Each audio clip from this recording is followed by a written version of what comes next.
radio for the masses. Headline edition, July 8, 1947.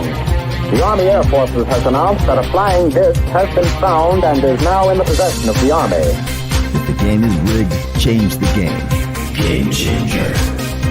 I occasionally think how quickly our differences worldwide would vanish if we were facing an alien threat from outside this world. This is Fade to Black with your host, Jimmy Church, on the Game Changer Radio Network.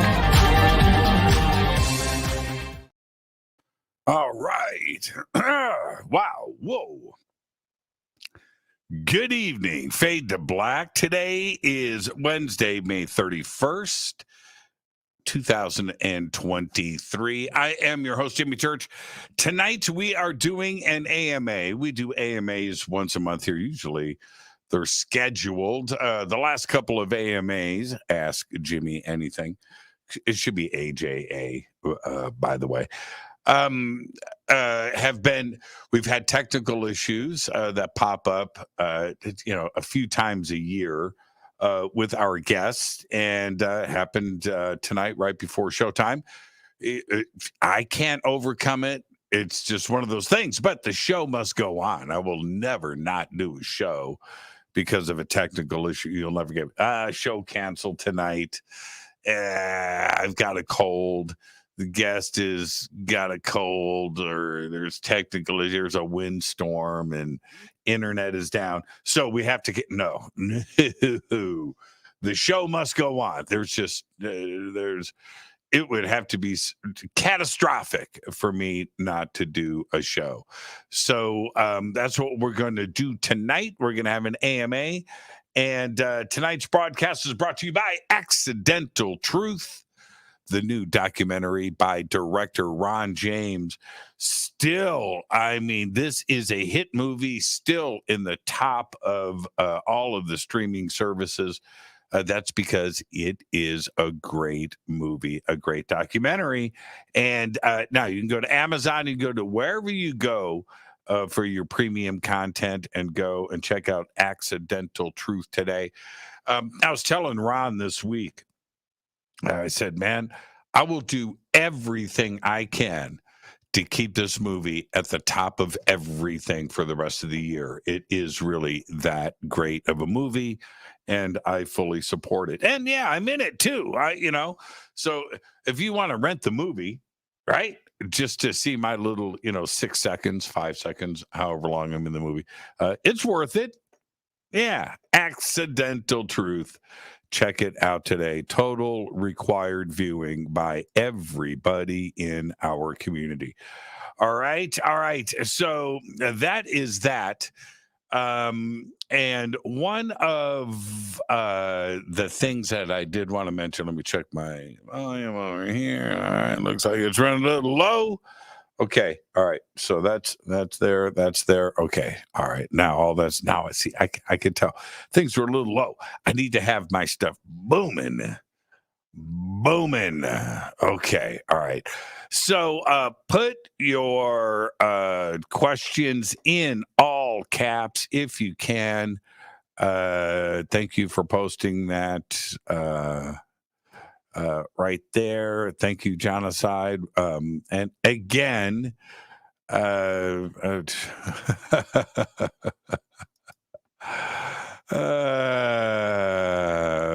All right. Post your questions in all caps, and you can do it right there in the YouTube chat. Welcome, everybody. Let's have fun tonight. And there you go. Now, I also, before we get started, what a strange day to have a technical issue with a guest, because today NASA had, I don't even know how many hours that thing went for, a press conference today with 16 people. I think 16 was 16, right? Taking questions. And had I known they were taking questions, I would have sent something in or tried to get in on the action. I do believe that the questions that were asked were pretty legit. Right? I can tell where the journalists out there, they're coming from an ET perspective on this. They're coming from an are we being visited from friends from out there? That's what everybody wants to know. And it was addressed many times today in a skirting fashion, trying to push away from that, push away, push away, push away.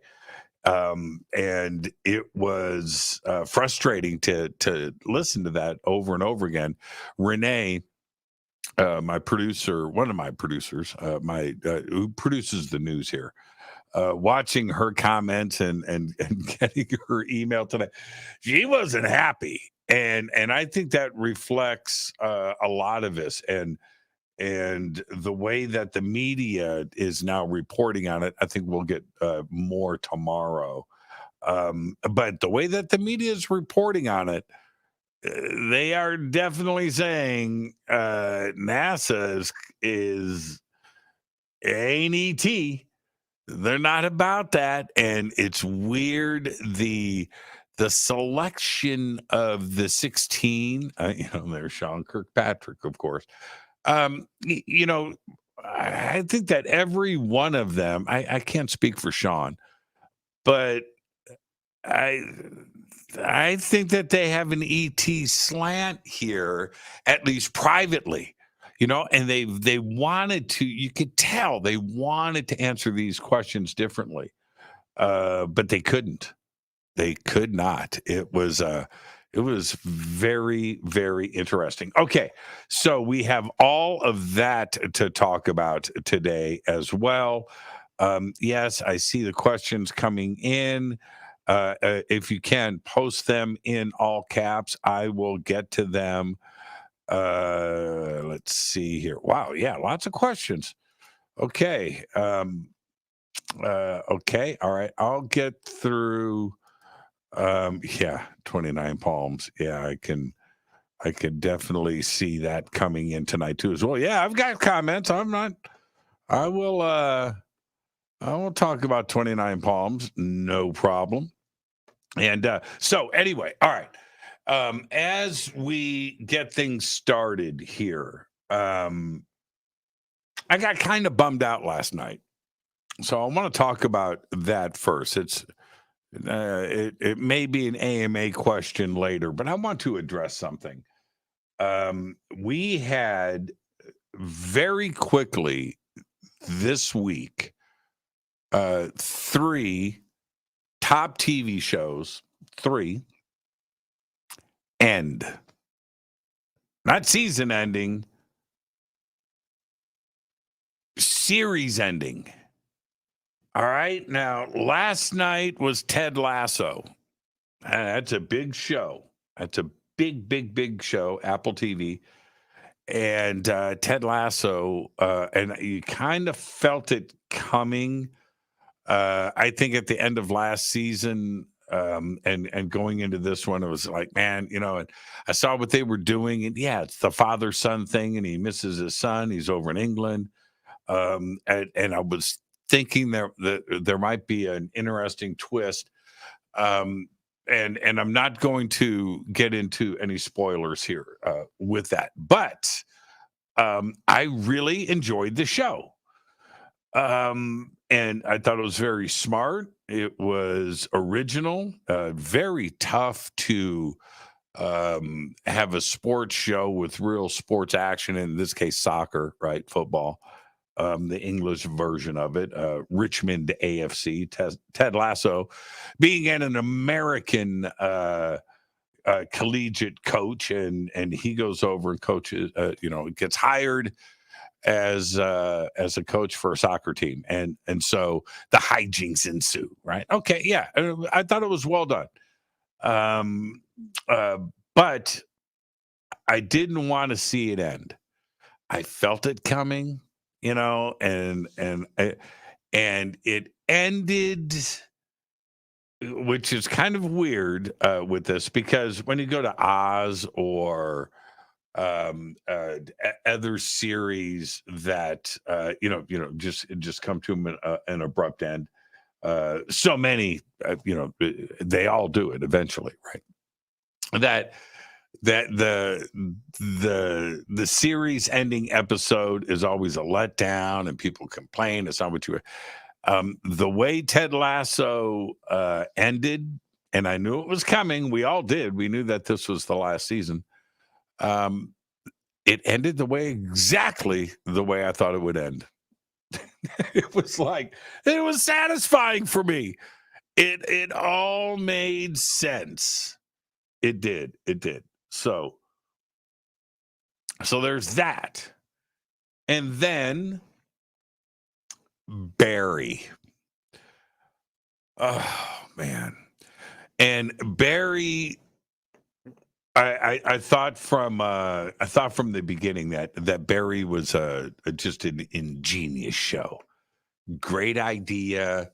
You have a hitman for hire, comes to LA to kill somebody, gets into acting school, falls in love with acting, falls in love, but he's still got a job to do. He's got bills to pay. He's got people to kill. And so that's going on behind the scenes. And Barry never disappointed. And the other thing about Barry that I thought was great was it was just set here in the Valley, in North Hollywood, Encino, Studio City, all of the things that are Hollywood, in my neighborhood were all there. And I enjoyed that part of it. That's always cool when that happens. But again, no spoilers here. I didn't expect that ending, but they ended it the way it should have ended, and again, and I was bummed. I wanted to have Barry continue for a couple of more seasons, and the same thing with Ted Lasso. I just really enjoy, and to have them both end was just it was kind of dramatic for me because I enjoy good storytelling and good television. And then, so Barry, bums me out. It does. It bums me out. But it's over, right? It's done. And it just hit me. I was like, man, Barry's done. And then Succession. All right, there are some out there, and it's deserving. There are some out there that say that Succession may be the greatest television series ever made, and it's deserving. That's an opinion thing that's totally open for debate. But absolutely tremendous television and great storytelling. Some of the critics out there with Succession, I've seen this over the years, and they certainly talked a lot about that about this over the last couple of weeks about the comedy aspect. That Succession was a comedy, a dramedy, a comedy. There were moments, Culkin, him popping off at the mouth, with his stuff. Okay, all right, but that's just who the character is. I don't think it was a deliberate attempt at writing funny stuff. He has a personality disorder, and he's a troubled person. But anyway, Shiv, Kendall, the relationships that were there with everybody, all four kids, it was just really well written. And Brian Cox, who I have followed for years, I first saw him I first became aware of him, I should say. May have seen him before, don't really remember. Was Wes Anderson, and I've just always enjoyed Brian Cox and anything that he has done ever since. Having him killed off in episode 3 when he had a heart attack, he was murdered. Set the stage, and I thought that was pretty dramatic. Again, we all knew that this was the last season. The show is called Succession. So who was going to succeed, the patriarch, Brian Cox? And so how do I say this? I thought that I don't think I ever laughed. I don't think I ever laughed at Succession. I don't understand the comedy side. I suppose if I went back and rewatched it, that maybe I would see some of those elements. I never did. I thought it was just very realistic, but some uber rich, spoiled kids fighting over, family money and ego. I thought it was just really realistic. But I didn't see that ending. I didn't see it coming. I did not. That last episode, which was an hour and a half, it was 90 minutes. And okay, so I'll say this, a little bit of a spoiler. Each episode is an hour. And so we're 45 minutes into this last episode, the end of the series. Like, how are they going to wrap this up in 15 minutes? In fact, it's not even 15 minutes. It's more like 10 minutes because they got the credits that they're going to roll. How are they going to wrap? What? And so it turned out to be a 90-minute episode. And I didn't see it coming. No, no spoiler alert. I did not. And I'm telling you right now, nobody saw that coming. All right.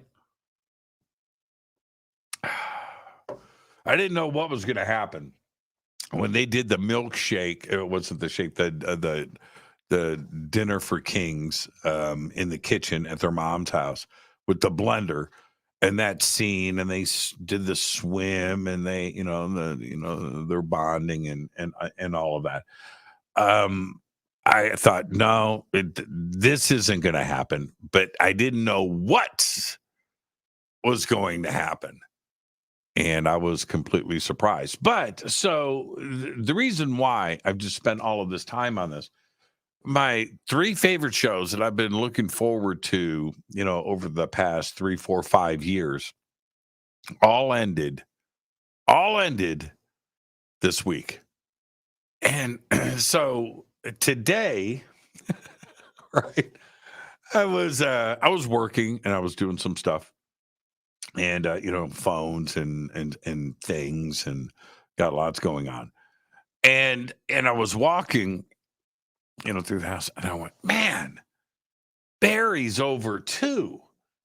Success, man, this kind of sucky. So I just wanted to share that with you. It's an AMA tonight.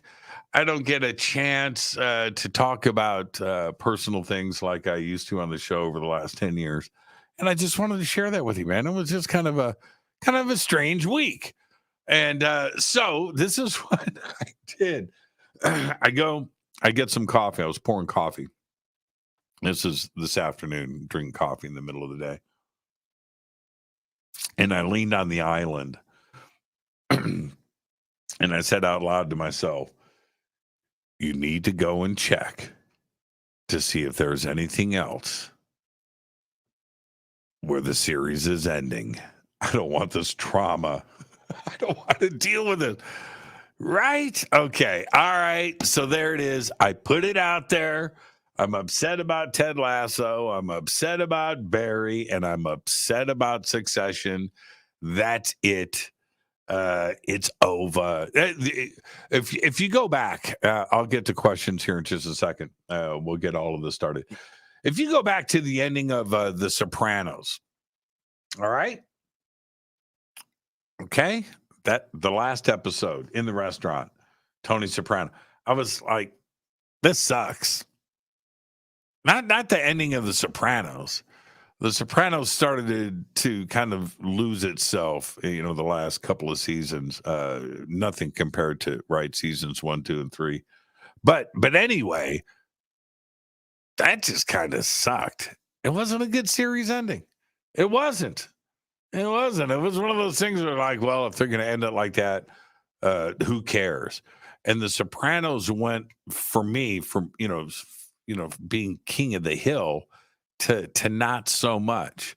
But Barry, Succession, and Ted Lasso, that all three of them stuck the landing.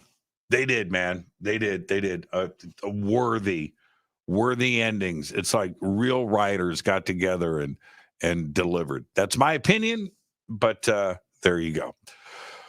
All right. That's it. That's it for all of my pre-show notes. Let's get to these questions. Tonight is an impromptu AMA. We do these AMAs once a month, usually scheduled. The last couple have been last-minute AMAs. It doesn't diminish the AMA itself because they are so much fun, and I really enjoy doing them. And so let's get this cracking. Let's see what's on everybody's mind. First up, right. Let's see. I'm just going to go in order. I'm not going to read these in advance. This is from Michael Mansfield. Michael says, why do you think Skinwalker Ranch has captured the world's attention? It's kind of a simple answer. I'll tell you why. It's a simple answer. I think most of it now, I think, understands science. And, I think we all wonder about ghosts and things. Some people don't, but that you are using the word worlds, not me. Okay. So it's Michael's opinion that the world is interested in Skinwalker. Okay, so let's take your question at face value. The world's attention. When you apply science the way that they are attempting to do it here, I'm not talking about Oak Island. I'm not talking about a Bigfoot show or UFO show. I'm not talking about any of that. I'm just talking about Skinwalker Ranch and bringing in big brains, big equipment, and big money to apply science to figure out the strangeness of this piece of property. That will always capture the world's attention because we want proof. We've all seen or experienced or heard of strange things, right? But there's never, right? Bring in the scientists, bring in the big brains. Let's do this. SRI, let's do, remote viewing, Stargate, the CIA. You never know the real truth about all of those things. You just don't. And in this case, it's playing out on television. I think that there is some strange things going on up there. Again, at 1.6 megahertz signal. I don't know if it's a beacon, that's being constantly broadcast out towards their home planet. I don't know. I'm talking about ET.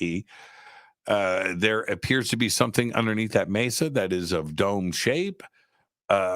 They've drilled and pulled stuff out of there that doesn't appear to be natural. And then you've got all the other things that go on there. Last night, Pete Kelsey being on the show, somebody that, comes from a scientific mind. That's what he does. And specifically, he does mapping and other things. And he's just like, man, from day one, I show up there and there's a UAP. There's a UFO directly above the ranch, and my equipment's not working. And my expensive drone, I've lost control of. And that was, the first day on the ranch, and it's never normal there. So applying the science and trying to figure out what's going on, yeah, that will always capture the world's attention. And it has certainly captured mine. Now, there's another part. Let me just say this. There's been a few books written about Skinwalker. There has been, I've talked to many people that have worked there. Okay. Many.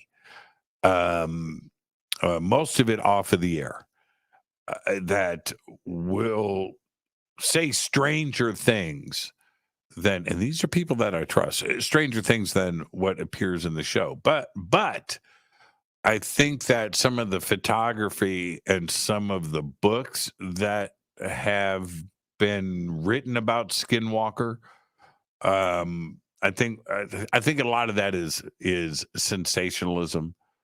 I don't think it has anything to do with the phenomena. It has more to do with selling books.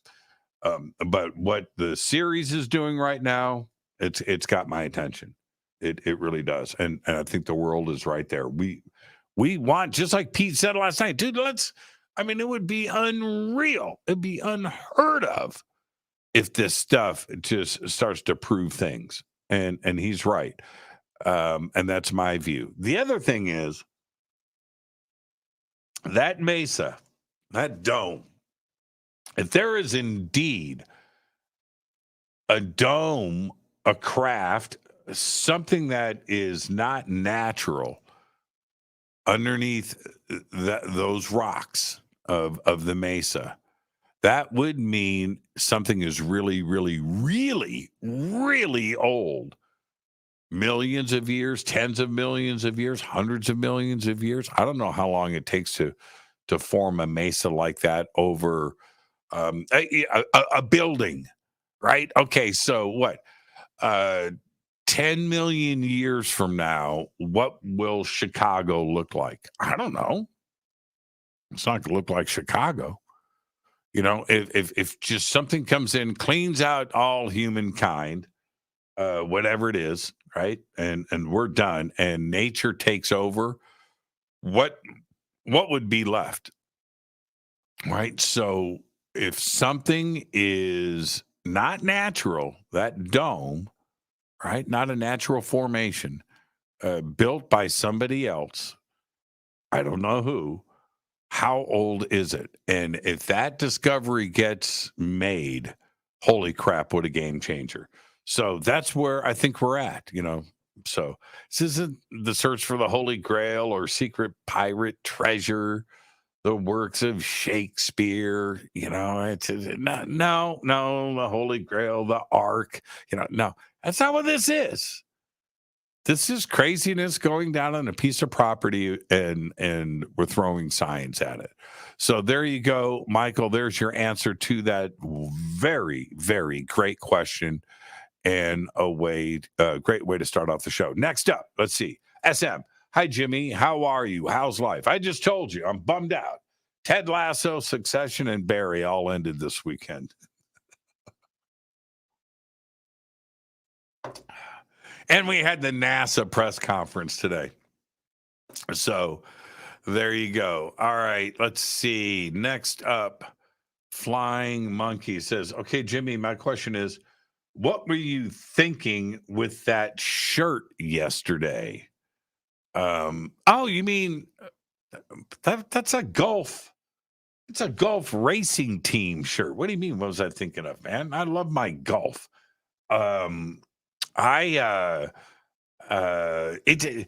colors of fade to black, what we use, a lot of my home is those colors.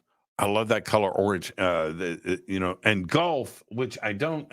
Oh, okay. So, I actually have something right here, to reference this. So golf is Ford in the 1960s. They make one now, but in the 1960s, built a car. You've seen the movie Ford versus Ferrari. Okay, so Ford wanted to build a car to compete with Ferrari, and they built the GT40, and they wanted to go to Le Mans, and back then road racing, and they wanted to kick Ferrari's ass, and they did. So one of my favorite cars, now also during this same period, those same muted colors, right? That color blue and that color orange and green and things, Miles Davis records, music, posters, movies, and I like that era. I do. I like that Palm Springs era, that Las Vegas thing, that mid-century color combination. And that's what Ford did with the GT40. And so in 1966, their Golf GT40, I've got the coffee cups, I've got the watches, I've got the shirts, I've got the shoes, I've got the hats. And right now I'm building a model. I build model cars. If you've ever been to my house, you have seen model cars. I've got cases and boxes of model cars that I've built over the years, and I'm always building one, right? So right now I'm building this, and I have a workshop in here. And so this is in a various stages of building, but here is, it's massive, by the way. This is an 8th scale Ford GT40. 8th scale. It's massive. The back engine and wheels and hood aren't on it yet, but you can see the size. Look at the size of this thing. So when it's done, it's going to be over 2 feet wide. This probably weighs, it's all metal. What I'm holding here, this probably weighs 10 pounds already. You can see the cables hanging off of it. That's because the foot pedals and everything, if you can see in there, all work. So you press on the brake pedals, the brake lights are going to turn on. It's got switches on the dashboard. You can turn on the headlights and all of that. You can't see it, but there's a speaker, and stuff underneath. Press the gas pedal, you'll hear the engine. These tires, these things weigh like a pound each. They're crazy. Anyway, real seat belts. You can see that there. Look. Let me show you. See? Those are real seat belts with real buckles. Really cool. Right? Okay. So, but there it is. That's the shirt that I wore yesterday. Okay? That's the shirt. Right there. That's it. That's it. So what was up with that shirt? I am into this. Look at these leather seats, by the way. Can you see that? Look at that. Look at that. Those are real metal rivets in there. I mean, it's just crazy, man, the detail on this. So this is my current project. I've been working on this for a few months now. But that's, so when you say, what was up with that shirt? That's my world. GT40, man. I could go in the other, I could get the, I got the watches. I got the sunglasses. I got the shirts. I got the shorts. I got the shoes. I don't have a belt yet. Got the hats for GT40. Okay, so that explains the shirt from yesterday. And I hope you can appreciate now that I live what I say. I do what I live. I am who I am. All right. Let's see. Next up, tonight's our AMA, and do this once a month, so won't be doing this for another month. Our guest tonight had some technical issues before the show. We've got a windstorm going on. I don't know if you can hear the howling, but things are shaking, and I'm looking at my. I can just see everything shaking outside. All right, but anyway, the show must go on. Post everything in all caps. I will get to all questions tonight. Okay, just post them right there in the chat, all caps. This is from Audrey. Audrey May says, Jimmy, are you practicing your British accent for Manchester in August? I am not. I'm practicing what I'm going to say. You know what really gets under my skin is an American, not an actor, just a person, tries to speak with a British accent. Nails on a chalkboard. No, can't do it. Not gonna do it. No, you can't do it. There are some British actors that do a tremendously accurate American accent. And when you hear them speak, with their British accent, you're like, whoa, because it's that good. That's not what I'm talking about.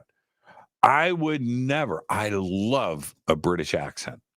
I just love it. I love to listen to it. The different dialects, different parts of the country, and I mean Scotland and Wales and North, South, hey, Irish, right? And different parts of London, and Cockney and all. I love it, but I would never destroy it.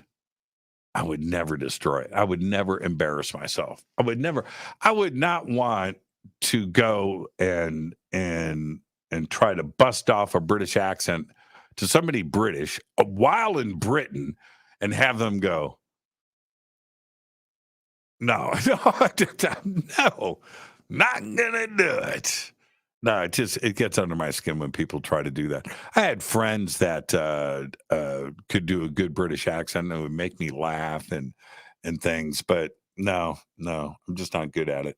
I really can't imitate anything. I got one voice. I can't go high. I can't do I can't sing. I can't, I really can't imitate anybody. So that's it. You get one thing for me, and that's this. All right. Let's see what we got going on next. Let's see. This is from Philip. Philip says, is there an alien category on Pornhub? Is there what? Is there am I reading this right? Is there an alien category on Pornhub? Well, Philip, obviously somebody wants to know. Go and chat. I don't know. I've never been to Pornhub.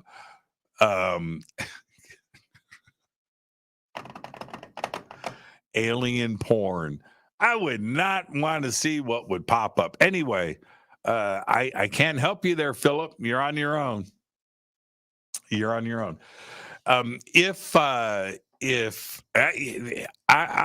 say this. Oh, then he follows up with asking for a friend. Yeah, right. Okay. All right, Philip, you go and get your alien porn on and keep us posted. Let us know how that goes. I've talked about this before.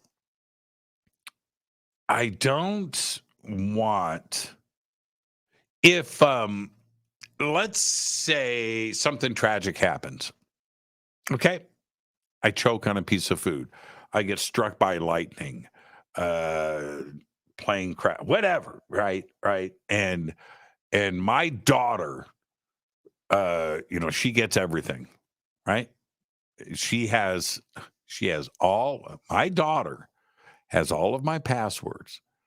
She's got all of the important phone numbers, of which there are like 3 of people that she needs to call. And she's got all of not only my computer passwords and my banking passwords, but she's got everything and her own set of keys and everything else to get through the security system here at the house. Everything is hers. Okay. She gets everything. I don't need her or anybody else to go through my house and be surprised by something. Nope. It doesn't exist. This is the most normal. Anybody, the CIA, I don't care who, what forensic CSI, Navy forensics team comes in and combs through this house, they get nothing. There's nothing cool. There's no surprises here. And that includes my computers. No, there's nothing. There's nothing. Nothing. Doesn't exist. So, Philip, I have no idea if there's an alien category in Pornhub. I'm not going to find out. You're on your own. I thought, haven't we all, I remember, what was that movie? Seven. The movie Seven. Was that Brad Pitt? Oh man, who was in Seven? I can't. I'd have to go back and watch it again. But there's a scene in Seven where this obese guy is dead, and they go into his house, and he's in that recliner. Remember? He's in that right. And gluttony. He was the gluttony dude, and he ate. I forget what he ate. He ate like Chef Boyardee ravioli or spaghetti and meatballs in cans. And there were all the cans all over the house, and he ate himself to death, right? I think that's what it was. Anyway, but I don't want, is that what the last thing that people see and are going to remember you by is that? I don't want to be that dude. I don't want to be that, and no. They're going to come in and they're going to see a house that is spotlessly clean. All the laundry, there's nothing, everything is folded and put away and dust free and nice and cool. They're going to look and go, oh, at least, he lived clean. And that's and they're not going to go through, my computers and find, I don't know, insurance fraud with somebody in Nigeria, or some, no, this stuff is clean, man. Ain't anything here. All right, Philip, you're on your own. Okay. All right, let's see what is next here. Angela Hutzler. It's a good name right there. Please comment on Go Fast being at 40 miles per hour. Okay. TIA. What's TIA? Fill me in. But anyway, Go Fast being 40 miles an hour. I don't even think Go Fast was 40 miles an hour. Go Fast may have been stationary. Geez, look at that thing. Okay, so when you look, she's talking about one of the videos that were Navy video. Let's just go with Navy videos, how they were released and all of that. That's drama for another show, and we've covered that a lot over the years. One of those videos, one of the three, you have the gimbal, you have the Tic Tac, and you have the Go Fast. The Go Fast video is over the water. You see the water below. There's a white dot, and you see the water going by, and you see this thing. Okay, all right. Now, and I've done this. Okay, I've done this. I've looked out the window of an aircraft and looked down at something stationary below. I've caught this a few times, and look at the water behind it. Right? It's Holland balls, and so when you have a camera, and so you're moving and you're focused on something. The ground underneath it appears, so it looks like something is doing, hundreds, thousands of miles an hour. That's not the case. So the Go Fast could be stationary. It could be blowing in the wind, but it's yeah. That was out of all three of those videos. That's the one I was least impressed with. Now, it could be an alien probe from another planet that's doing 40 miles an hour. Could be that. It's not something that's doing, hundreds of miles an hour and difficult to track and all of that. No, it's not. I don't know what the object is. That's the thing. Could be anything. Yeah, could be ET too. It could. It's just slow moving. That was the one. I remember the first time I saw the, and thank you for that, Audrey, or Angela. Thank you for that.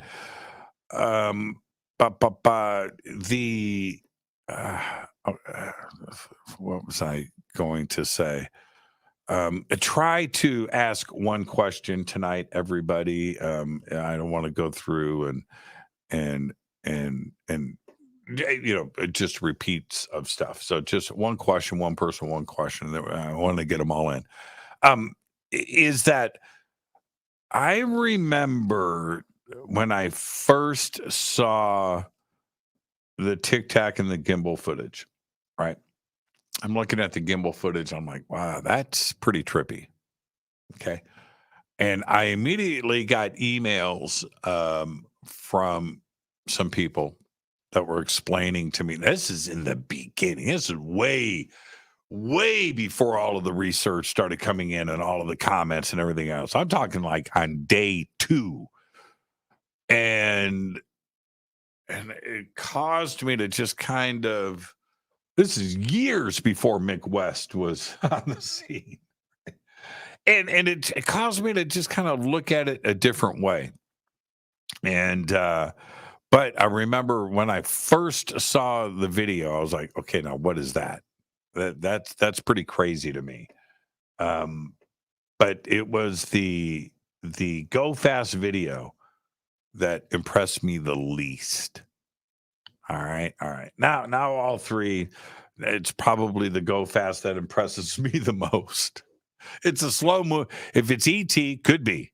It's slow moving. Okay. All right. Thank you for that. Let's see. Flying Monkeys, do you ever dream of being a Formula One race car driver? I am a Formula One race car driver. I am not dreaming about it. Okay. All right. I'm also a tanning enthusiast. Okay. Let's see. It's from Jack the Lad. Hi, Jimmy. Do you miss the call-ins you used to have? Not sort of. Sometimes. Not really. Nah. Just like anything else, when you do, I mean, literally, hundreds and hundreds of call-in shows, and that includes, think about it, coast to coast and everything else. What drew me away from it, and it really got to be a pain in the ass, like on Coast to Coast, where you have millions of people listening to the show, and the same 5 people out of the entire country calling in each night. I wouldn't pick up their calls. It came so. And I remember, in the beginning, okay, this is cool. Yeah, old timer. Okay, I get my experience with this particular caller. And then, a week later, there they are again. And if you're bringing something to the show, if you're asking something interesting, and you've got an opinion, great, right? But it's not, you don't want to go, and so we've got, Bob from Mississippi. What's up, Bob? And you've talked to Bob from Mississippi, or Bob from Connecticut, or Bob from Texas, or Bob from Seattle. It doesn't matter. 50 times. And you go, so what's up, Bob? Nothing. What's up with you? That's right there. Click. You called me. Right. And so even with Fade to Black and the Fadernauts, who I love, and I've developed relationships with everybody. But if you're going to call into the show, call in with a take, call in with something interesting, call in for the audience. Don't call in to just go, hey, Jimmy, so what's up, man? What's up? I don't know. What's up with you? That is horrible radio. And for me, I check out. And so it got to be, and I get that after hundreds, years of this, that it, and so no, there are aspects of I absolutely do not miss. So there you go. In the beginning, when everything was fresh and new and stuff, it was fantastic. I loved it. I look forward to it. But as the years went by, it's just, and some of the callers that would call in, Mark from Dallas. Mark always had something to say. Mark was prepared. He was ready to go, and I couldn't wait for him to call in on a Fader night. All right, and there were some Fadernauts that respected that. They call in, they were prepared, they were ready, they had something to say. Others, no, they wanted something from me, and that's not what the show is about. So there you go. So do I miss? Kind of. Will I do it again? Probably not. All right. Probably not. I don't know. Maybe. I don't know. You never say never. I can never predict the future. So, but right now, I'm just happy. AMA is our version of Fader Night. And I can just fire these things off.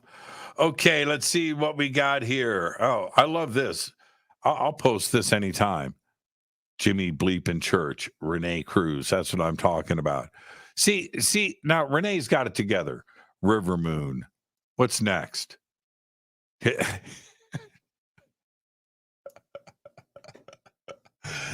Oh man. Renee, I gotta tell you, I love you. I love you. That's just awesome.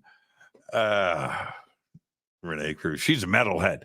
Metalhead knows more about heavy metal than I do, number one. Number two, loves her supernatural and paranormal and UFOs. Renee Cruz, you're the best. Thank you for that. You just put a smile on my face. Okay. Biscuit or cake? Is biscuit or cake? Now, let's can we analyze this name for a second? Would you assume French or British? Right? Oh, both. Oh, mom's British, dad is French. Dad is British, mom is French. Maybe it's biscuit or cake. Could be that. It's definitely over the pond, though. I would be. One day I'll find out. But it's a great name. Biscuit or cake. If one other country was going to do a disclosure besides the USA, which country would it be? Man.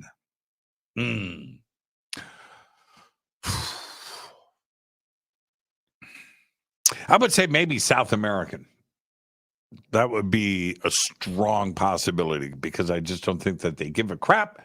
They depend on the United States for a lot of different things, tourism, money, and other stuff, right? Okay, I get that. Exports, right? I mean, that's a lot of our Argentinian and Brazilian beef that comes into this country every single day.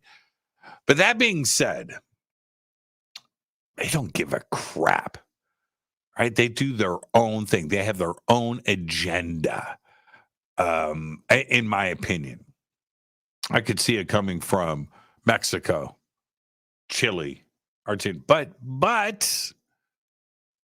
not the British. I don't think the British would do it. Not the French. No, they've alluded to that. But maybe Russia.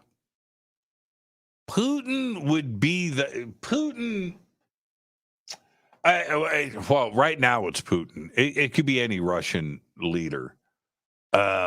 Just to tip the balance of everything.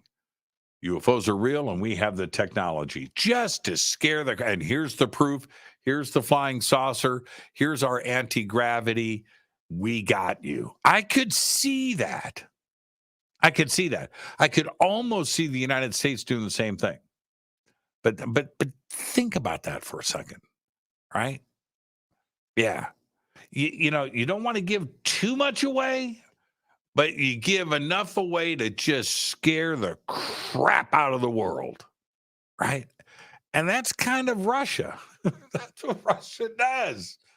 You go back to Dr. Strangelove, right? And that scene, the ultimate doomsday weapon, right? The doomsday weapon. Right, to scare the crap out of everybody. Right. Well, what does it do? It's going to end everything, and it happens automatically. It's not under the control. And how does the movie end? The doomsday weapon is how that movie ends. That's kind of Russian. That's a Russian play. Yeah, so think about that. Okay, let's see who is up next. Let's see here. I'm just going in order, not reading these in advance. Super Crazy Movie Geek. That's a really cool God-given name right there. Do you think ETs produce artwork, music, movies, etc.? I do. Let me explain. I think the evolutionary process is probably the same for the universe. The process to go through things, right? It's just DNA. DNA is universal, it's the same everywhere. RNA, DNA, all of that, proteins, sugars, acids, all that stuff. It's all the same. Gases, it's all the same, right? Okay, so the evolutionary process. Well, you can see children grow up and they all go through the same phases. They all go through the same phases. And I think every child at one point wants to be a king or a queen of their own castle, right? You go through these. Then they want to be an artist. They want to be a painter. They dream of this. They want to be a musician. They want to do this. You go through these things, right? It's evolutionary process. And that's just of a 70-year, 80-year lifespan that I'm talking about. But when you look at culture, right? I think all cultures go through everything. So if you look at Japan, you look at China, you look at France, look at Germany, look at ancient Greece, the Romans, even Egypt and so forth. What did they build? They built theaters, stages, right? The arts, music performances, comedies, drama, Shakespeare, right? It's part of culture. And any intelligent species out there will go through the exact same thing. All right. Now, will we continue? 100,000 years from now, when we're just energy beings of light, I don't know.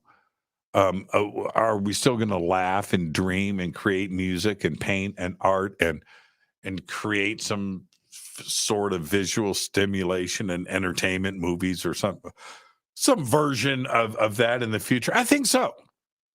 And I think that E.T. Has gone through the same thing. In order to become, some advanced, just crazy, conscious, being of intelligence, you would have to have gone through comedies and tragedy and music and art and sculpture and painting and things. It's just part of evolution in the process. So, yes. 100%. That's one of the reasons why I ask anybody that has talked about being on a craft. Any paintings on the wall? Any music playing in the background? Right? Was there anything like that? I can't imagine traveling the universe. Would you drive around the United States in an RV in silence? Right? Right? No radio playing? No. Couldn't do it. Right? You're going to watch a movie at night. You can play a radio at night. You're not, and it's the same thing. Why would you? You're going to have inside of your RV, you're going to have something to look at, right? So I just don't see it that way. So there you go. All right. Let's take a quick break. This is Fade to Black. Tonight's our AMA. Post your questions in all caps. I'll be right back. This is Jimmy Church of Fade to Black. Please visit all of our sponsors. We're taking a quick break here. All of the links are below. We'll be right back. Join us November 10th, 11th, and 12th, 2023 as Disclosure Fest Foundation and Fade to Black Radio presents Stairway to the Stars, a Human Origins Science and Technology Expo, live at the Luxor Hotel and Casino on the Las Vegas Strip. With live talks, lectures, and workshops by world-acclaimed researchers and authors. This is Jimmy Church, by the way, and I'll be your host all weekend long, featuring topics like human origins, ancient technologies, indigenous indigenous teachings, workshops, a mass meditation, yoga and sound healing, music, and so much more. Don't miss our intimate sky watch and meteor shower over the infamous Area 51 airspace in Rachel, Nevada, with special surprise celebrity hosts guiding us through the night. Also introducing our Disclosure Fest VR Starship area with dozens of rides. You've got to check it out. This event will sell out. For more information and tickets, please visit disclosurefest.org.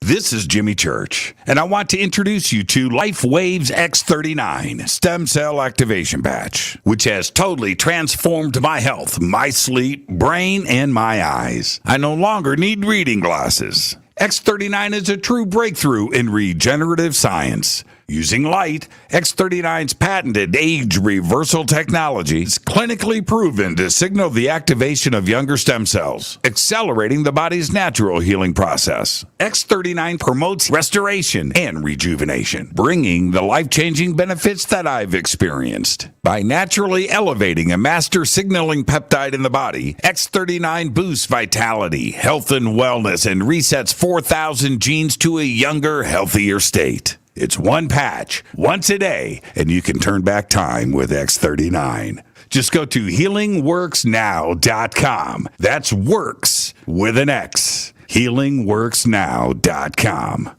Hey everybody, it's Billy Carson, also known as Forbidden Knowledge.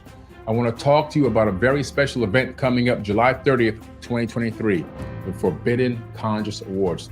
We're going to honor people who have been contributing to the conscious community for decades. People that you know and love that have helped you get to higher levels of thought and consciousness and awareness. It's going to be a live in-person event, but seats are going to sell out very fast. You want to make sure you're there in person, and guess what? You can help vote for the winners. Voting is available on forbiddenknowledge.com, and the categories are going to be social media influencer, podcast/radio host, TV host, actor, director, producer, entrepreneurs, health and wellness, philanthropists, authors, field researchers, archaeologists, space anomaly hunters, and of course, a Lifetime Achievement Award. I'll be your keynote speaker that night at the Forbidden Conscious Awards. We have celebrity guests performing. We'll have a halftime show where we're actually going to perform music for you. And don't forget about the pre-event mixer, where if you buy a box seat, you'll be in the VIP section, and you also have private access to a VIP mixer with celebrity guests. Shake hands, break bread, network, and then walk the red carpet with us and take amazing photos. It's gonna be a night to remember. You don't wanna forget this. Make sure you hurry up and get your tickets because they're selling out very fast. I wanna see you there. Forbidden Conscious Awards 2023.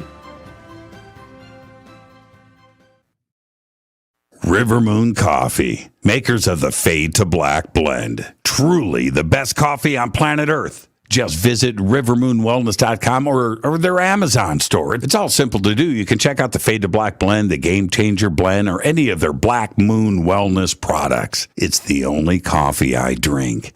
It is the best, and it's Doc. Again, rivermoonwellness.com. All right, welcome back. Tonight is our once-a-month AMA, and tonight it's just for, I love doing AMAs, and we had a technical issue with our guest tonight. So there you go. So tonight's an AMA. Post your questions up in all caps. This portion of the show is brought to you by X39. It's a patch that I wear. I got my vision back. X39, I just wear the patch during the day, take it off at night. Nobody can see it. And it works for me. And the links for X39 are below over on our website and throughout social media. So check it out, X39. All right. So post your questions in all caps in the chat. I will get to it. I did see my phone. I have I don't know if I can show you this. Let me see if I can lift it up. No, probably not. Oh, I guess I could unplug it. I have this really nifty thing. I've had it for a while now. Let me unplug it. It is okay, I'm gonna unplug it. It's a stand. Okay, it's a charger, and then my phone, right? Okay, so it's got a special case, right? Okay, boom. Right, boom, and it charges. So this is sitting in front of me right here. Now I'm going to plug it back in. All right. And so this thing is literally, going off all night long, right? So it just sits here on a stand right here in front of me. And I've been watching some emails come in with some questions. So let me jump over to email here and get some of these questions in. Okay, this is from Justin. Do you believe we live more than just this life, meaning we pass away and come back as a new person? And do you believe in the next life we have the same friends and family as new people? Wow, that's deep. Deep, man, that's deep. I can't post the question in front of me. It's I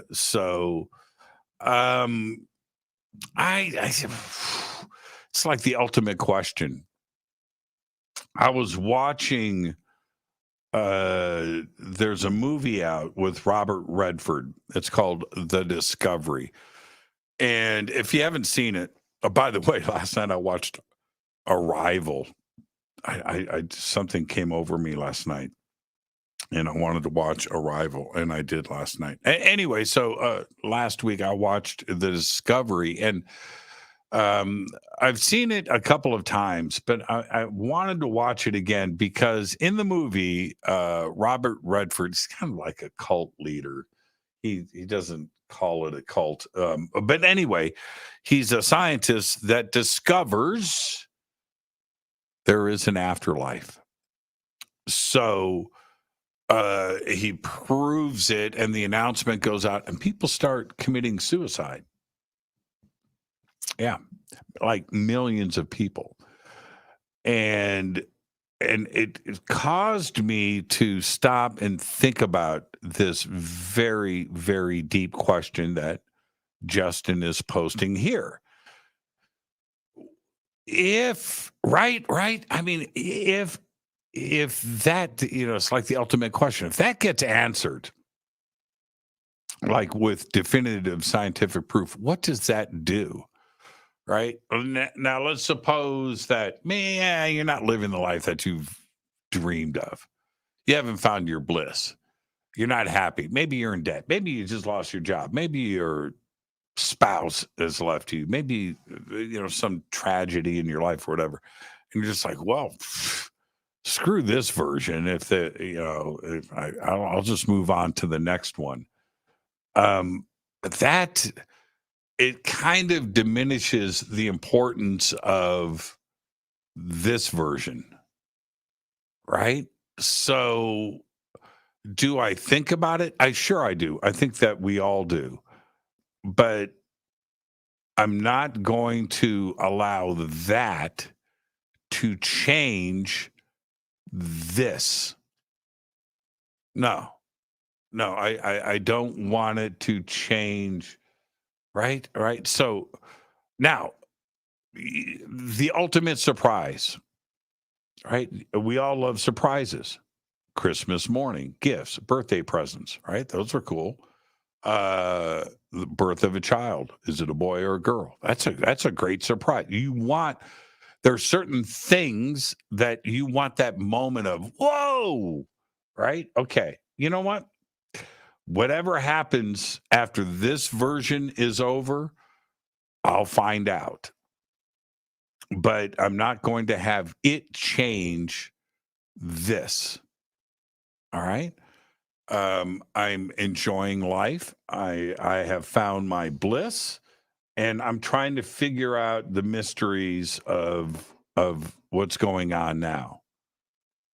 The deep past, the present, and certainly the future, right? And life in the universe, and the paranormal and the supernatural, and were there civilizations that were here before this version of us, and things like Skinwalker Ranch, right? I'm enjoying this process of discovery. I am really happy, right? So I don't want the thought of, and now if there is, all right, cool, but I'll find out when I get there, however I get there and when I get there. I don't want it to alter this. And I hope that you're listening to me right now, and maybe you'll think about that too as well. Don't think about it too much.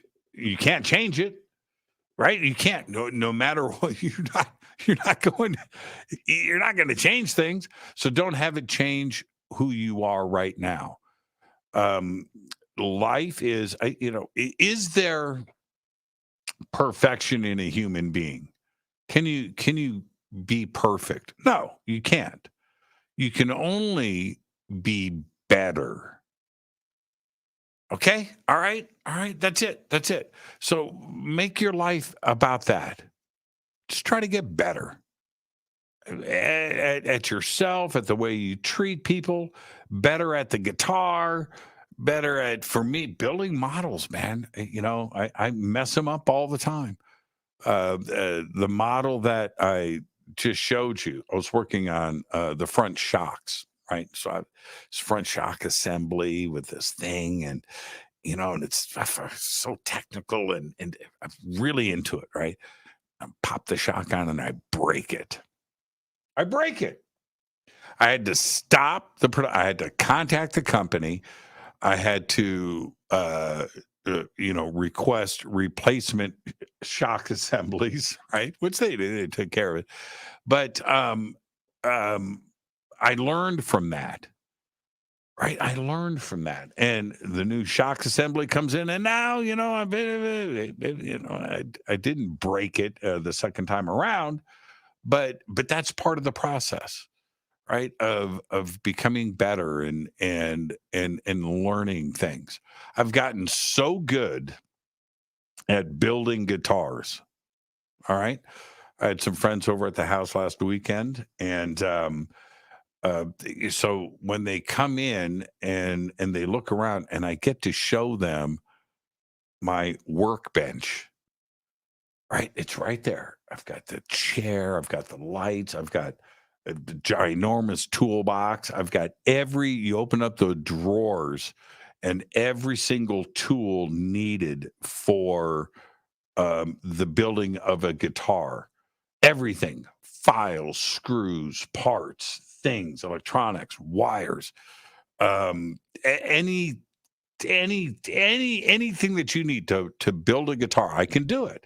Can do it right here, and I can, and I've gotten really good, and I've messed up a lot of guitars, but it's that process of getting better, and I don't want the thought of the afterlife or anything else to alter where I'm at right now. No. So is there? I'll find out, just like we all will. Okay. Oh, let's see here. 2222. Oh man. Two completely. Oh. Okay. All right. So thoroughly enjoying your AMA tonight. Oh, this is from Renee Newman.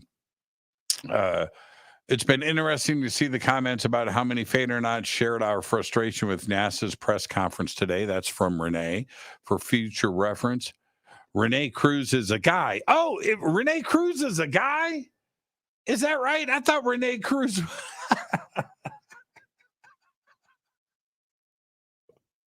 Renee, I apologize. Man. I usually Renee is a man's name. Renee is a woman's name. She gave me two different versions of the spelling. Renee, I humbly apologize. I thought Renee Cruz was. That's it. That is for Renee. I apologize. And that is from my producer. She's the best, Renee. Let me tell you something. After every show, after every news, after everything, Renee sends me an email on corrections. Yeah. And she listens to every syllable. She listens to every fact, every pronunciation, everything. And I get, man, and I've got to. It's like your teacher. It's like a report card. And I get it every day, and it's like painful. But I read them all, and she knows it. And sometimes I reply. Sometimes I sit back and go, man, that was just painful. But she's always right. And so thank you for that, Renee Newman. The best. Okay. All right. Let's see here. Genocide coming in. Jimmy, with the confidence coming up in Las Vegas. Oh, you mean conference? With the conference, I think, let me finish the question. Coming up in Las Vegas, which speaker are you most excited for? Okay, Genocide is obviously driving and texting. So I see that, Genocide. Okay, so let me translate. Jimmy, with the conference coming up in Las Vegas, which speaker are you most excited for? All of them. We've got a really good lineup put together. There are a few highlights. One, we're going to have an Ancient Aliens panel with the cast of Ancient Aliens that I'm going to host. That is a highlight for me personally at this conference. We've also got Ron James that is going to show his film and have a Q&A after. James Fox is also going to be there. He's going to show his film and have a Q&A afterwards with that. I'm excited for both of those. We have Bashar that is going to be there. We have some other names that we haven't announced yet. But if you go down the list, Linda Moulton Howe, Richard Dolan, Tracy, look at the list of who we have got. A lot of very unique individuals that are going to be presenting at the conference. So yeah, I'm going to say everything, but for me personally, that Ancient Aliens panel is going to be incredible. You're not going to want to miss that. So yes, Stairway to the Stars. The links for it are below. But Bashar always brings. And I'm very excited about that. Okay, so there you go. Thank you for that, Genocide. Again, don't text and drive, Genocide. Not a good look. Okay, let's see. I don't know what that name is. Three VP Me Too. I don't know what that is.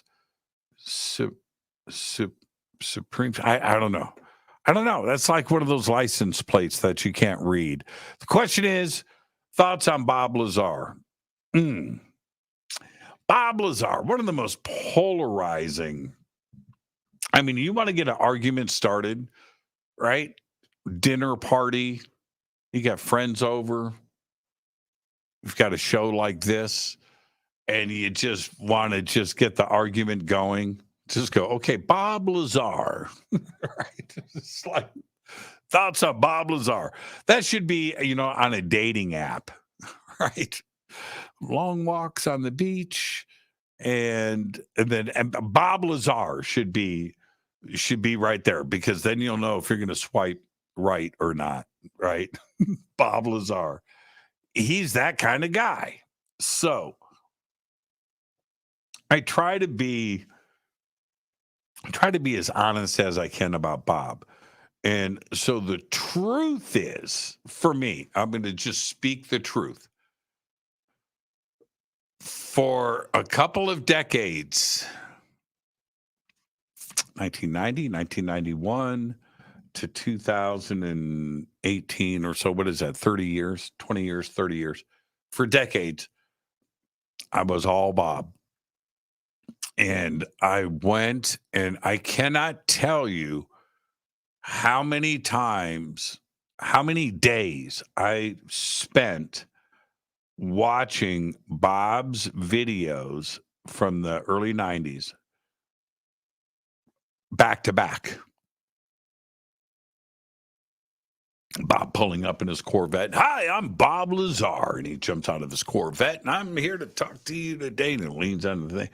And I watched those videos over and over and over again. And there's quite a few of them. Trying to, first off, absorb everything that he's saying, number one. But number two, trying to catch him in something. I could never quite do it. I was all in. And then listening to Lear and others, George Knapp, back then, presenting all of this, I was all in. How could you not be?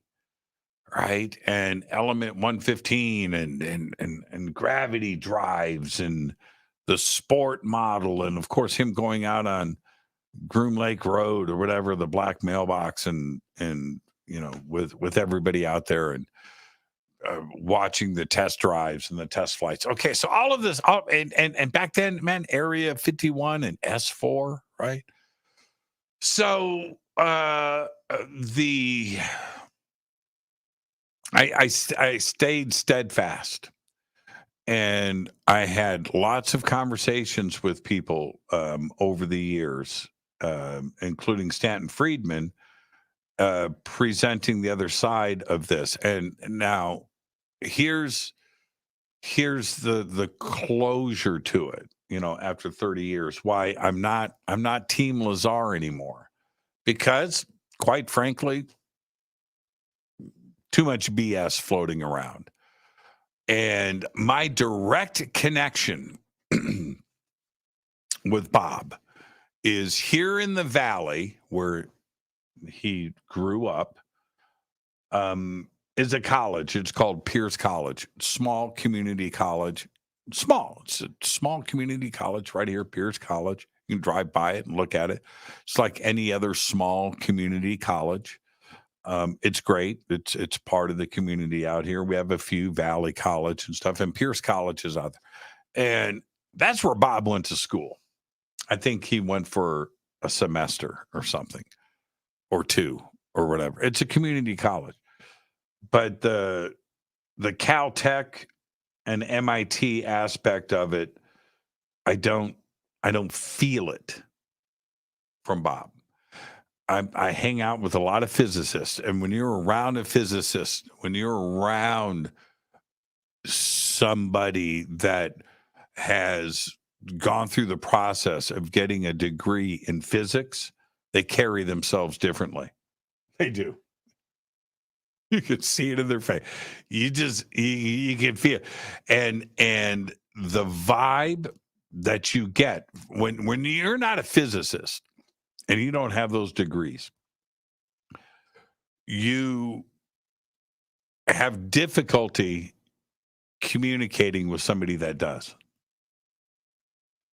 I'm just telling you. It's a fact of life. I don't get that from Bob. I don't. He's a smart guy. Built a rocket bike. His Schwinn rocket bike. Built a rocket. That's cool. Right? Okay. All right. But anybody can do that. Anybody can. You don't need a degree in physics to put a rocket engine in a Honda Civic or whatever he did. So, or strap a rocket engine onto a Schwinn and light that sucker up and go at the age of 10 or whenever he did that. But that doesn't, you know what I mean? I don't get that intimidation factor, the intelligence gap. I just don't get that. So I'm just not anymore. I'm on the other side. I think that Bob doesn't give a crap anymore. I think he's at the stage of his life. He's not going to talk about it. He's not going to lay any proof out and whatever. You've only got so many years left on this planet. I think he wants to just walk away from this stuff. That's where I'm at. So that's it. It's on Bob. It's not on us. There's too many holes in the story that quite frankly, I don't think he's able to provide those answers. And I don't think he's going to. So there you go. Now, was he ever at Area 51? Maybe. It's possible.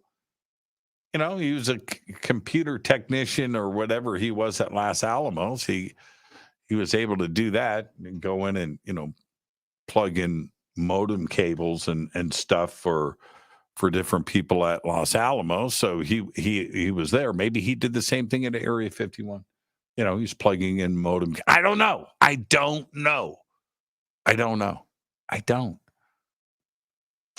And that's where I'm at. That's it. Okay, let's see here.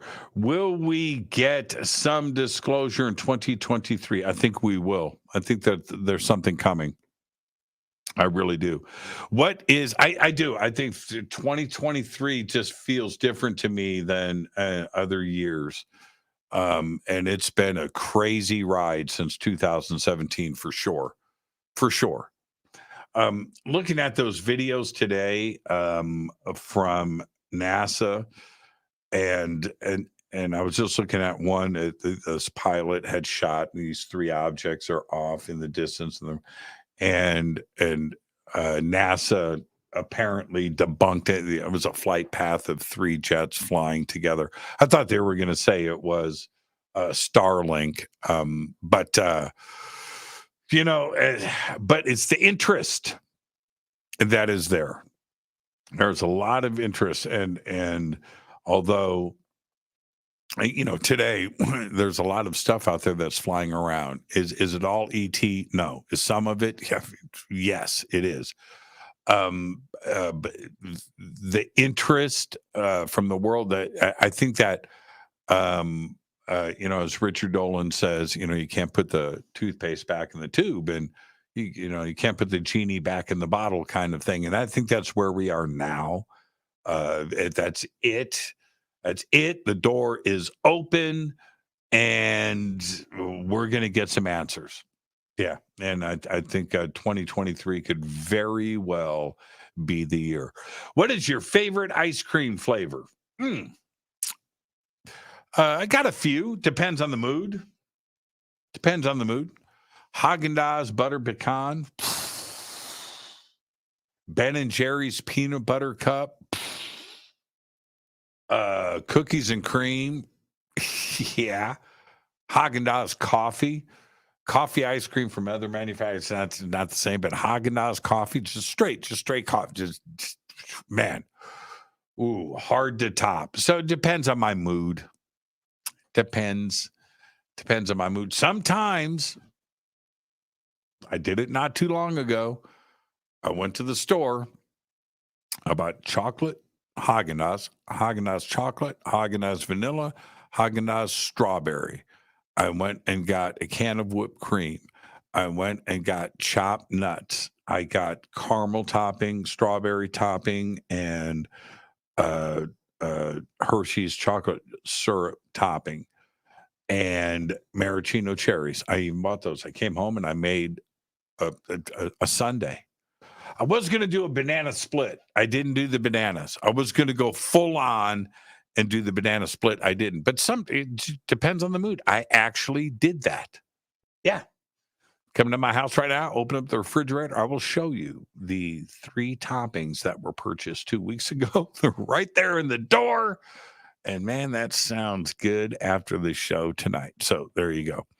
All right. See who's up next here. Cynthia Todd. Do you have pets, cats, dog?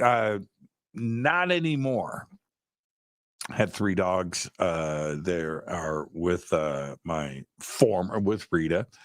And one has passed away, Malcolm. I'm not too sure what's going on with Teddy and Luna. But I travel too much. I would love it. I was thinking about that today, man. I want a dog. I want a dog so bad, but I can't. It would be torture because all I do is travel. And between now, and I'm talking like today and December, I have got travel scheduled every single month for the rest of the year. My first month off will be December, and I can't leave a dog alone for a week at a time. I can't do it. Can't. I'm not going to put the dog in a doggy hotel. Not going to do that. I can have my daughter come over and house sit while I'm gone. I can do that, but I don't think that's fair to the dog. So I don't know. When travel slows down, I want a dog so bad. Not a cat, not a fish, not a bird. No, I want a dog. I don't care if it's a Chihuahua or a Husky or a Great Dane, anything in between. Doesn't matter. Dogs are just the best. So I don't right now. And there are reasons for that. Okay, let's see.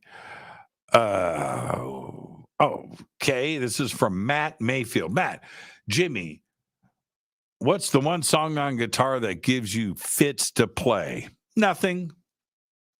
I can play anything. What gives me fits? I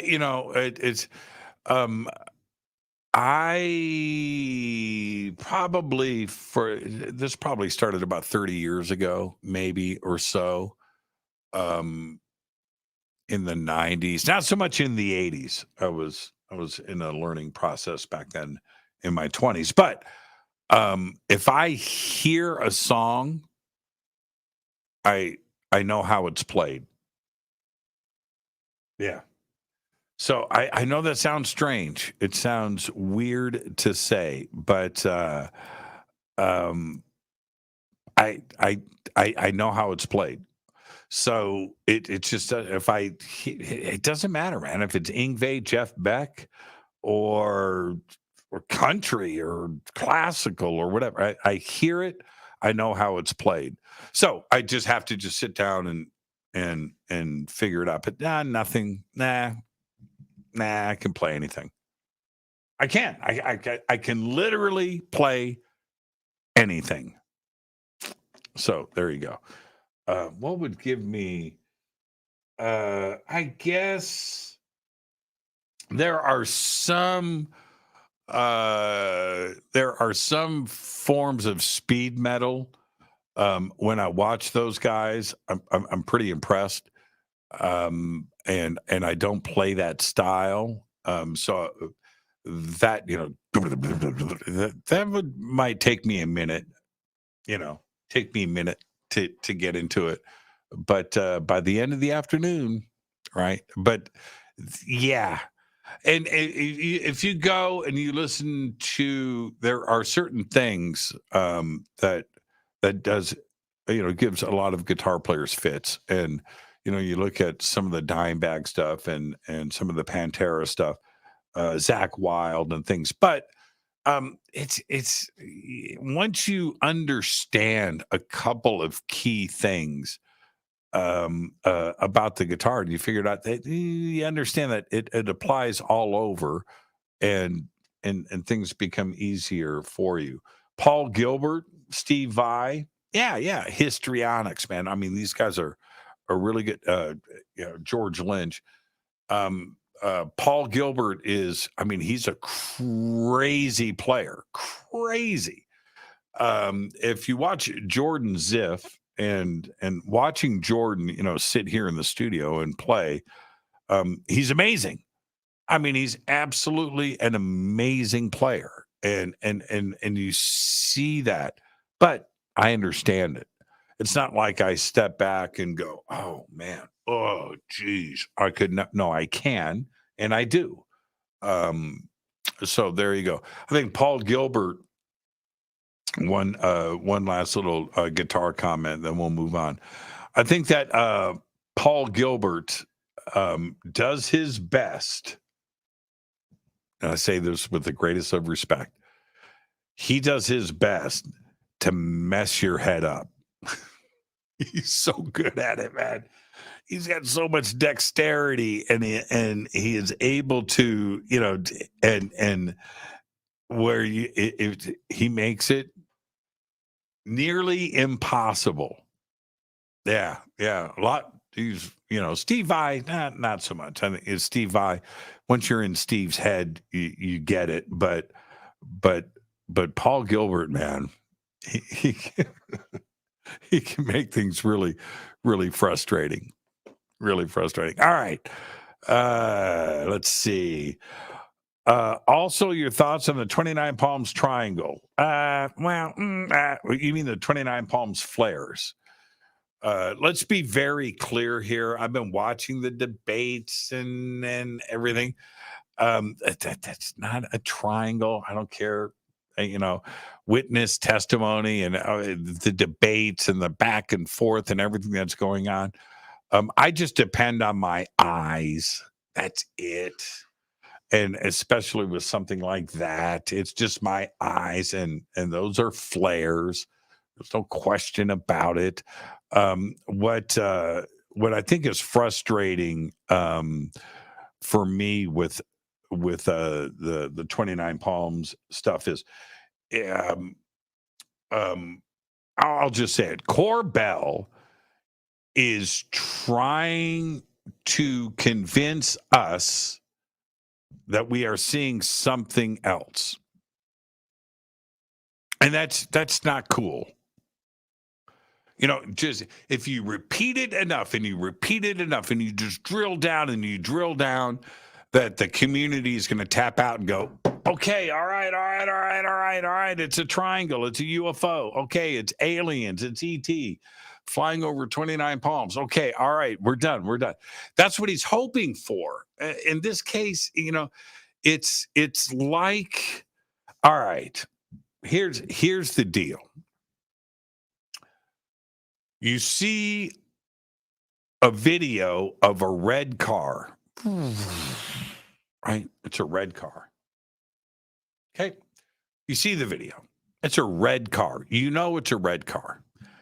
And then somebody comes along and says, no, it's yellow. And you go, no, it's red. No, it's not. It's yellow. No, it's red. No, it's yellow. You are watching. Watch the video again. Red car. It's red. No, it's yellow. Dude. No, it's red. No, it's yellow. You watch the video again. Red car. Dude, it's a red car. No, it's yellow. And that's where we are at with this. That's exactly where we're at. It's flares. That's it. It's flares.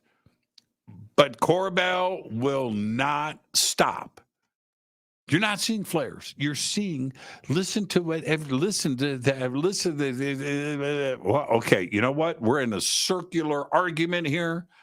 It's not going to end. The only way that this ends is Corbell goes, okay, man, all right. It was flares. Okay, I was wrong. Sorry about that.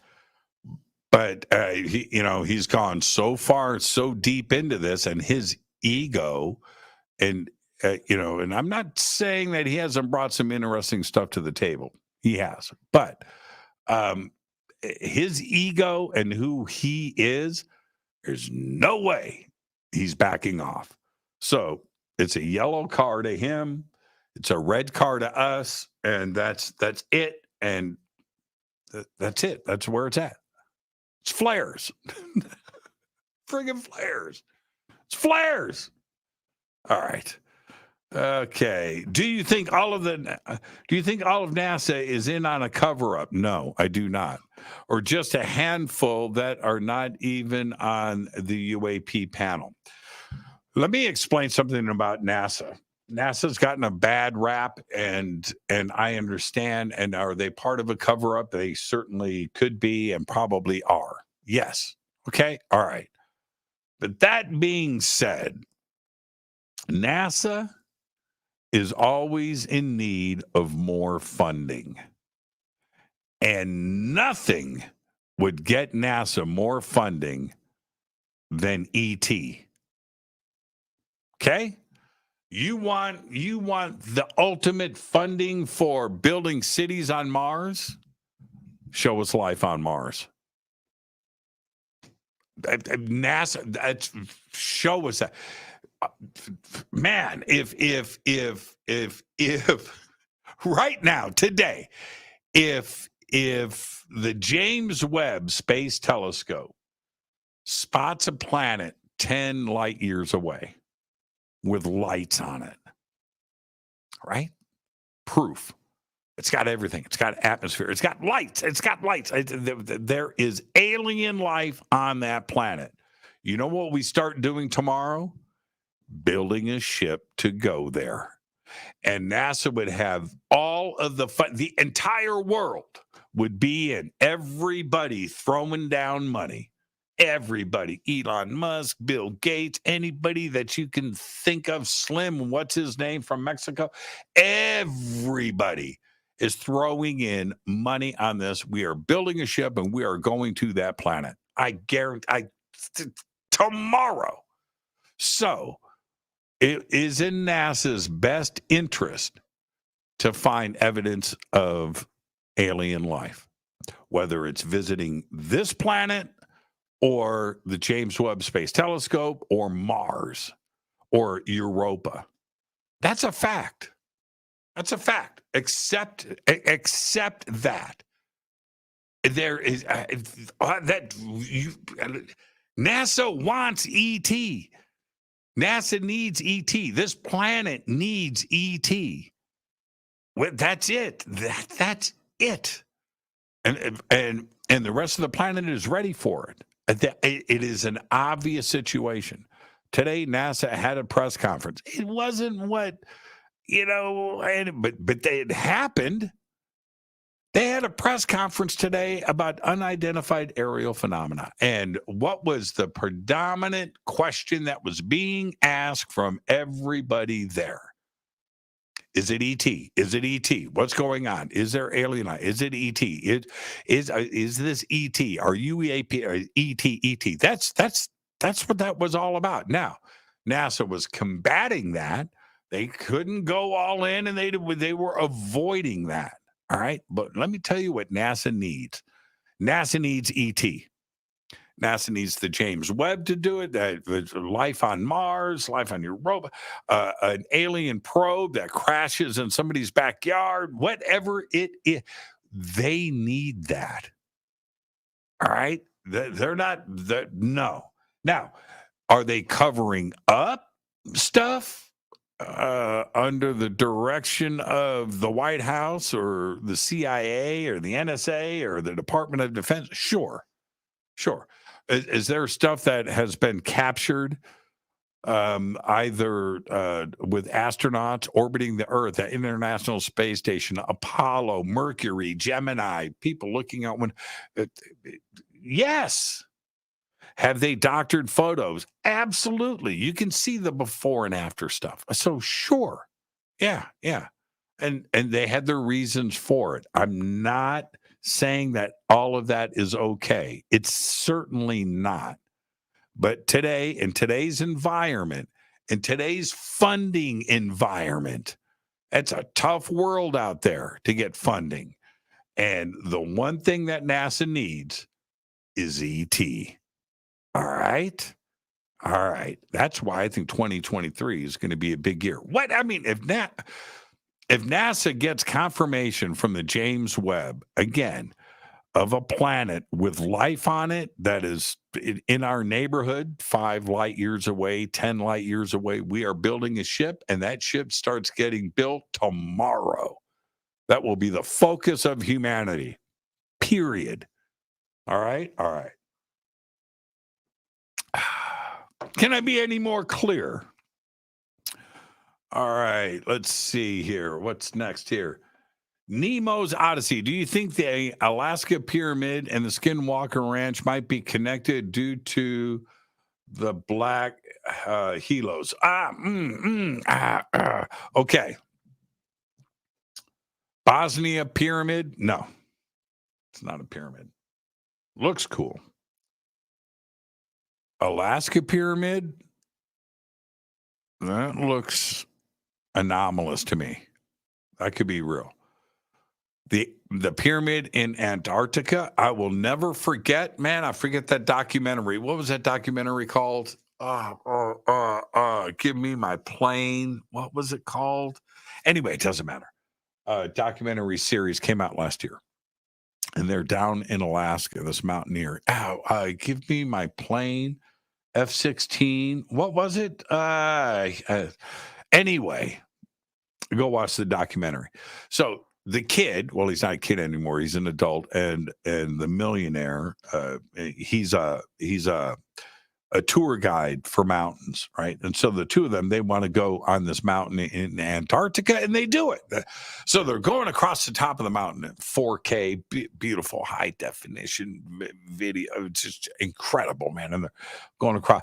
And for one instant, I could not believe it. The camera pans out back and forth on this one shot, and there it is. The frigging Antarctica pyramid, man, right there.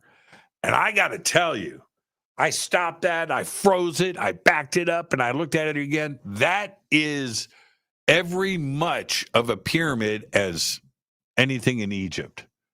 It is perfect. And there it is in high def. Nobody caught it. I talked about it on this show. Man, Where Is My Plane? What is that video, that documentary series called? Somebody pop it up in the chat. Dude, Where's My Plane? Whatever it is. And in like the last episode or the middle of, I don't know how many parts it is. Maybe it's 6, maybe it's 3.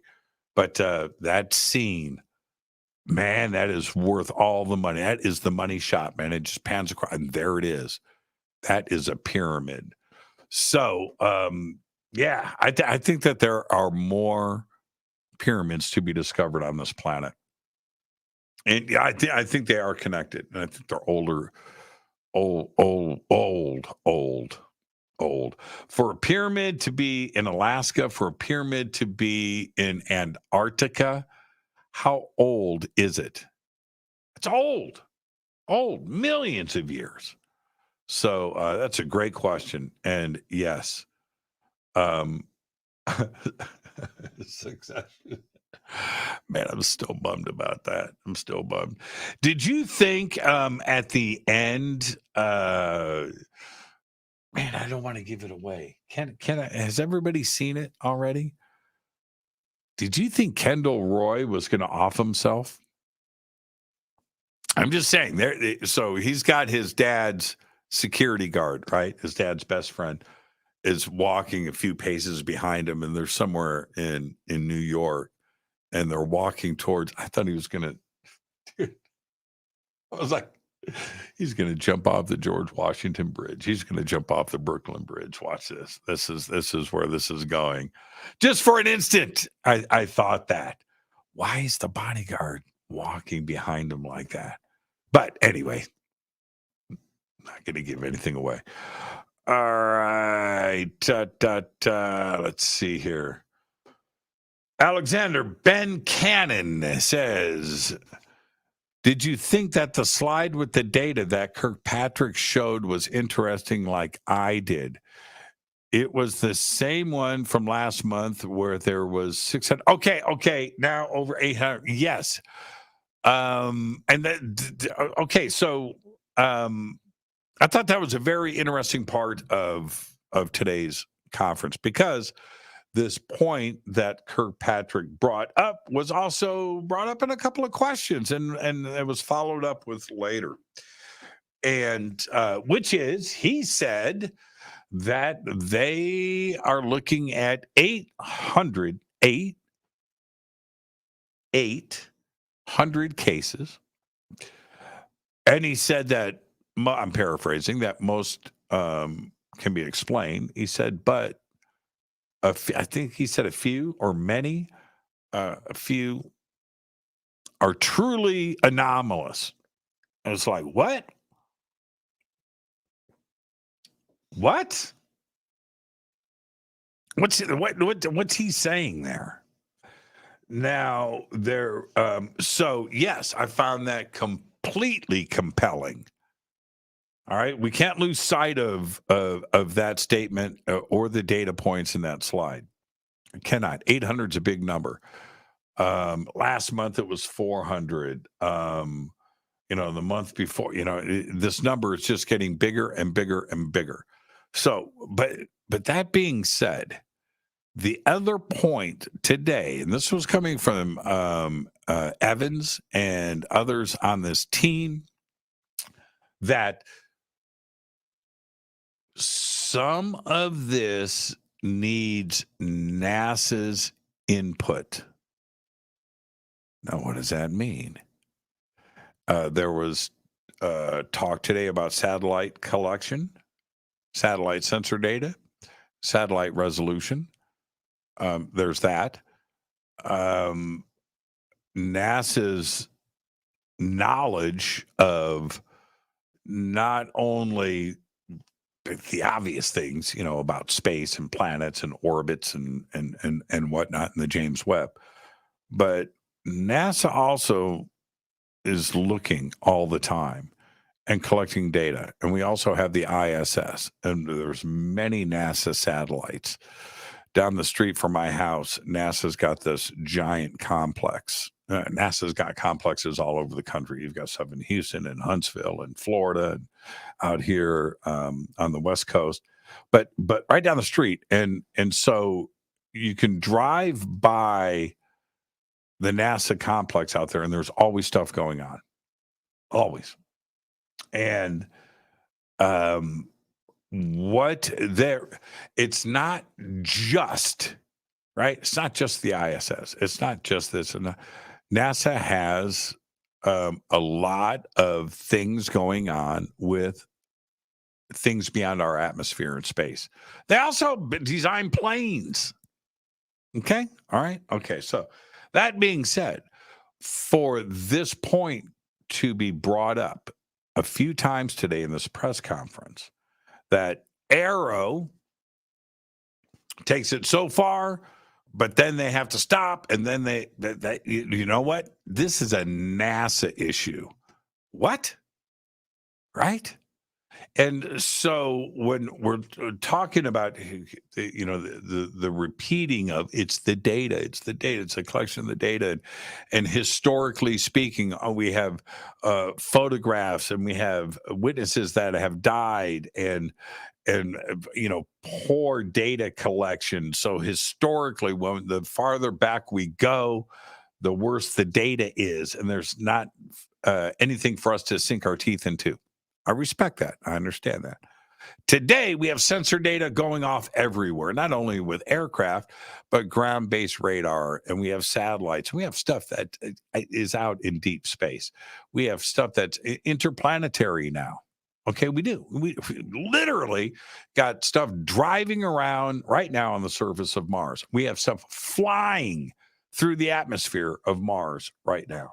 So we have data collection going on all over the place. That type of collection, when we're looking at something that we can't explain that's in our atmosphere that may have entered from space, that's a NASA issue. And again, it goes back to my point. NASA really needs ET. Don't think that oh no. In today's funding environment, it's tough. It's competitive. ET would solve all the budget issues that NASA could ever have.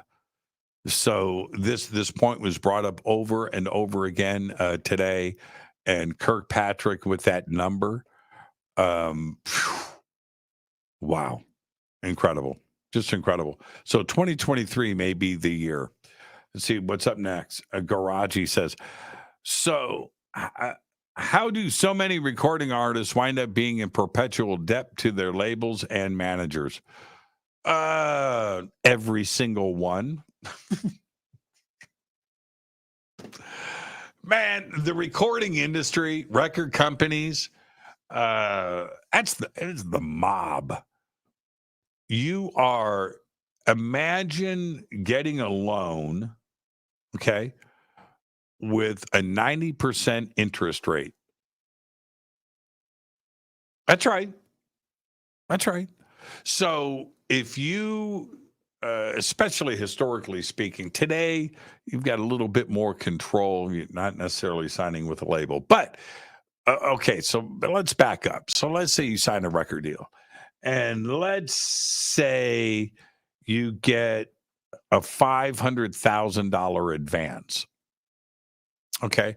So out of that that's a lot of money, $500,000, right? Okay. So out of that money that's coming in, first off, the record company gets that money back. It's not free money. There's no free money involved. Not only do they get that money back, but they get it back with interest. And not only do they get it back with interest, but they get it back first. Before you make a dime, they're getting all that back and then some. And then out of that $500,000, that check that comes out immediately off the top, your manager gets a piece, your attorney gets a piece, your agent gets a piece, right? I mean, out of the gate. So then there's only so much money left after that. And we're talking about 5% here, 10% there, 10% here out of that 500. So your agent is getting 10%, 9%, 8%. Your lawyer's getting 10% out of $500,000. Right. So there's 50,000 there, 50,000 there, 10,000 there, 50,000. And then what's left? Suddenly you're looking at, oh, wait a minute, there's only $400,000 left. Well, your producer's going to get $100,000 to make this record. He's going to take that off. Now you got $300,000 left. Now you go, wait a minute. We got to pay for studio time. Okay, all right. There's another $100,000. You got to buy some instruments, rent some gear, right? You've got to eat. You got to do. What about tour support? What about going? The next thing you know, that $500,000 is gone. Wait a minute. The band's got to live. We've got 4 dudes in the band. Okay, all right. Well, out of that $500,000, probably each band member is going to see $5,000 or $10,000 each to live on for the next 2 years while that record gets made, or a year. That's a fact. It's a fact. Now, that album's got to sell. It's got to sell. It's got to sell. And so the album sells. Let's say it goes gold. Let's say it sells 500,000 copies. All right. Before you get any money back, that 500,000, which is actually $1 million that you owe the record company. Like I said, it's like a 90% loan. Some say it's 30%. Some say it's 50%. Okay, say it's whatever it is. $750,000 has got to get paid back to the record company, which is going to take a couple of years. So before you get any money back, the record company is going to get their money first.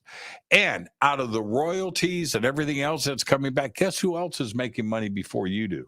Your manager, your agent, and your attorney. They're all making money. And you made the record. You're out there and you're broke. You're broke. And you're in debt. So that's it. It's just like all of them, the Metallicas of the world, the Van Halens of the world, the Bruce Springsteens of the world, the Eagles. That's rare. That's rarefied air. The Katy Perrys, that's rarefied air. That's like 0.01% of the music industry. Everybody else, it's a crime of passion. It's tough. It's brutal. And with that, that's going to end it, man. Lots of I'm going to look. I understand there are literally hundreds of questions here that I didn't get to tonight. But we'll do it again. Maybe we'll do an AMA. No, next week's already booked up. But maybe we'll do another one in a couple of weeks, and I'll get more stuff done. But there you go. Great AMA tonight. Thank you, everybody, for hanging out. And let's see, what do we got going on tomorrow night? Tomorrow night on Fade to Black is Max Hawthorne. Tomorrow we're going to be talking about sharks, mega sharks, and megalodon. All of that and much more tomorrow night on Fade to Black. And I'll see everybody tomorrow. Have a great, safe rest of your evening. Fade to Black is produced by Hilton J. Palm, Renee Newman, and Michelle Freed. Thanks to Dennis and Kevin. Webmaster Drew the Geek, music Doug Aldrich, intro Spaceboy, spaceboymusic.com. Fade to Black is produced by KJCR for the Game Changer Network. This broadcast is owned and copyrighted 2023 by Fade to Black and the Game Changer Network, Inc. It cannot be rebroadcast, downloaded, copied, or used anywhere in the known universe without written permission from Fade to Black or the Game Changer Network. Until tomorrow night with Max Hawthorne, I'm your Jimmy Church. Go Beckley Tappy.